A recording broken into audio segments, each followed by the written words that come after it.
5 गुन्हे दाखल झाला होता।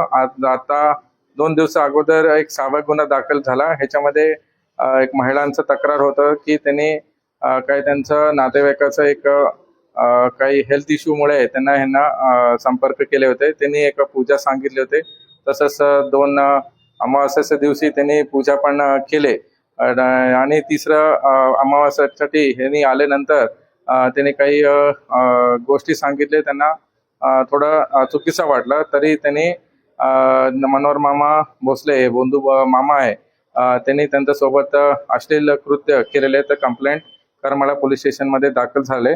मागच्या गुन्ह्याचा आम्ही तपास केल्यानंतर हे समोर येते की जे त्यांचा आश्रम आहे, गोटीमध्ये आश्रम असतील, ते ग्रामपंचायतने पण हे दिलेले आहे की निवेदन आणि ठराव केलेले की ते पूर्ण अनधिकृत आहे, इलिगल आहे। त्याचा पाठपुरावा आमचा चालू आहे।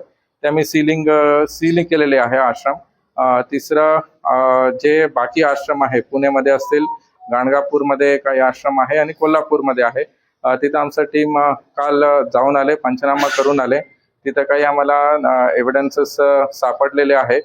तसेच यांचा मोठा आर्थिक व्यवहार यांचा होते, जेणेकरून भाविकांना जे पर्ची काढायलाच 21,000 नाहीतर 52,000 असं ते 2 प्रकारचं पैसे लोकांकडून घेतात आणि काही अमावस्येमध्ये काही पूजा करण्यासाठी पण बरेचसे आर्थिक व्यवहार होतात, असं हे एकंदरीत समोर येते। आम्ही बाकी आर्थिक दृष्टिकोनातून आणि बाकी इतर जे तपास आहे ते SIT बनवून 5 अधिकारी हे SIT मध्ये काम करतायत। वेगवेगळ्या गुन्ह्यामध्ये वेगवेगळं तपास यंत्रणा काम करतायत आणि मी तुमच्या माध्यमातून सांगायचंय की बरेचशा महिला अजूनही असतील ज्यांना कंप्लेंट करायचंय, तुम्ही समोर येऊन पोलीस स्टेशनला कंप्लेंट करावी। तुमचं नाव कुठेही येणार नाही, गोपनीयमध्ये असतील। धन्यवाद। आर्थिक तपास जे झालेले टोटल आता 6 गुन्हे दाखल झाले। आर्थिक जे तपास ट्रान्झॅक्शन सगळे तपासले गेलेले आर्थिक गुन्हे दृष्टी आता आम्हाला बरेचसे अकाउंट्स त्यांचं भेटलेले आहे।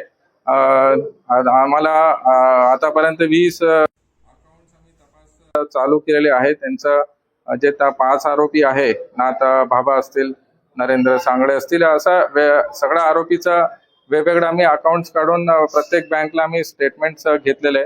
अंदाजे आता 2-3 करोडापर्यंत ह्यांचा व्यवहार झालेले आहे। बट त्यांनी अजूनही आश्रम्स घेतलेले, कोणाचं निधीमध्ये घेतले आणि काही कसा व्यवहार त्यांनी केलेले आहे